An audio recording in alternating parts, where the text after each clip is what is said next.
जो तस्वीरें सुबह से निकलकर सामने आ रही हैं और हमारे जो मेहमान बैठे हैं स्टूडियो में अरविंद जी, उन्होंने बड़ी ही सुंदर बात कही कि प्रधानमंत्री ने ना आज एक बड़ा ही सुंदर संदेश दिया है देशवासियों को कि जरूरी नहीं है कि अमृत स्नान वाले दिन ही पहुंचकर आपको पुण्य की प्राप्ति होगी। आप किसी भी दिन यहाँ पर आ सकते हैं, गंगा मैया में और त्रिवेणी में पहुंचकर स्नान कर सकते हैं, उतने ही सौभाग्य की प्राप्ति आपको होगी।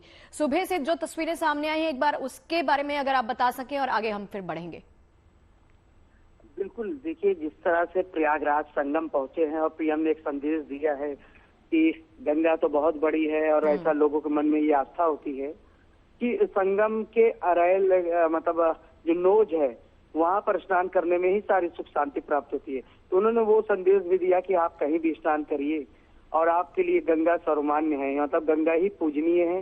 गंगा को कहीं भी आप अगर छूते हैं, स्पर्श करते, स्नान करते, वो आपके लिए सारे कष्ट दूर करते। तो लिहाजा पीएम ने भी आज आम श्रद्धालुओं को तनिक भी डिस्टर्बेंस नहीं होने दिया कि हालांकि वो कुंभ में घूम सकते थे, कुंभ में कई जगह जा सकते थे, तो उनके जाने से कई चीजें डिस्टर्बेंस होती है, आम पब्लिक को दिक्कत होती है। लिहाजा वो लोगों के बीच में नहीं गए, कुंभ नहीं घूमे, सीधा वो स्नान किया और स्नान से वो आकर अपने हेलीपैड से फिर दिल्ली के लिए रवाना हो गए। यानी पीएम ने श्रद्धालुओं का, आम श्रद्धालुओं का खास ख्याल रखा कि उनके आने की वजह से, सड़कों पे गुजरने की वजह से दिक्कतें हो सकती है। तो लिहाजा वो सिर्फ स्नान किया और वो रवाना हुए। तो ये एक अच्छा संदेश गया।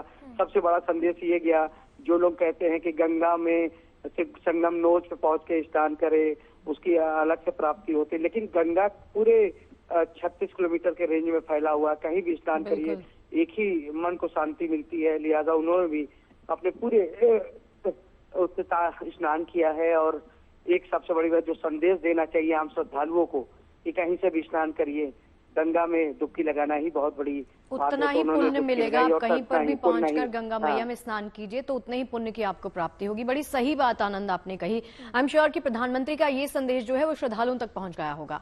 संजय, प्रधानमंत्री नरेंद्र मोदी स्नान कर चुके हैं और वहां से रवाना भी हो चुके हैं, लेकिन वहां पर जब पीएम मोदी पहुंचे थे, श्रद्धालुओं में कितना ज्यादा उत्साह वहां पर नजर आया? संजय जी,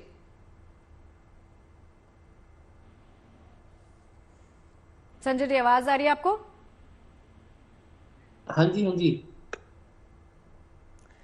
संजय, मैं अपना सवाल एक और बार दोहराऊंगी कि जब पीएम मोदी वहां पर पहुंचे थे तब श्रद्धालु कितना ज्यादा उत्साहित नजर आए आज पीएम मोदी को देखकर?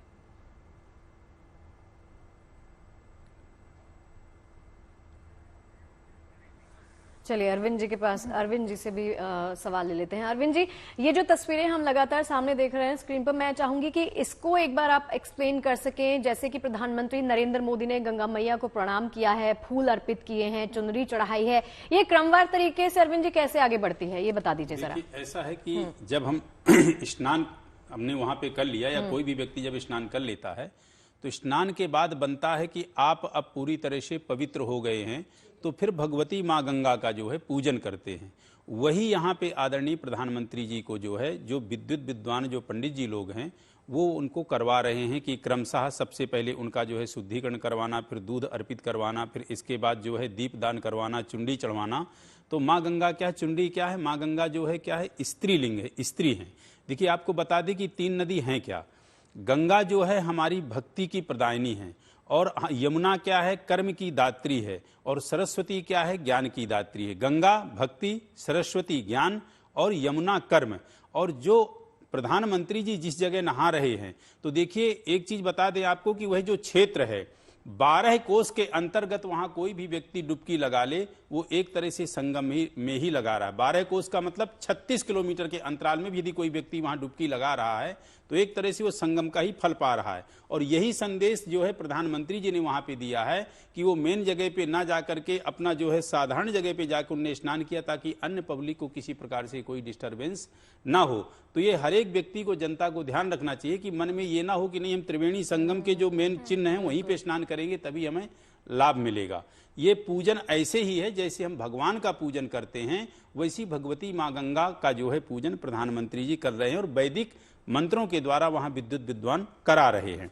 उसके साथ साथ देखिए ऐसा है कि जो यहाँ पे आज का जो दिन है अपने आप में कोई ऐसा नहीं, साधारण दिन भी बड़ा विशिष्ट है। ये जो दिन है ये महाकुंभ के दिनों में से जो एक महीने का आपका महाकुंभ लगता है उनमें से यह एक दिन है और माघ का महीना है, शुक्ल का पक्ष है। और आज भी जो डुबकी वो लगा रहे तो यही संदेश दे रहे हैं कि आप किसी भी दिन आकर के स्नान करें, वह आपका स्नान अपने आप में विशिष्ट है।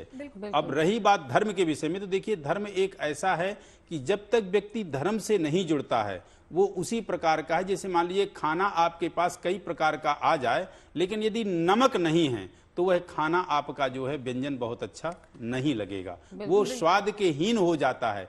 उसी प्रकार यदि व्यक्ति भक्ति में नहीं रमा हुआ है, भगवान की कृपा यदि उसके पास नहीं है, तो जीवन में सब कुछ तो होगा लेकिन उसके अंदर सुकून और शांति ऐसे ही नहीं होगी जैसे नमक के बगैर कोई खाना नहीं अच्छा लगता। उसी प्रकार सब कुछ होने के बावजूद भी उसके जीवन में सूना सूनापन रहेगा, उसको कुछ अच्छा नहीं लगेगा।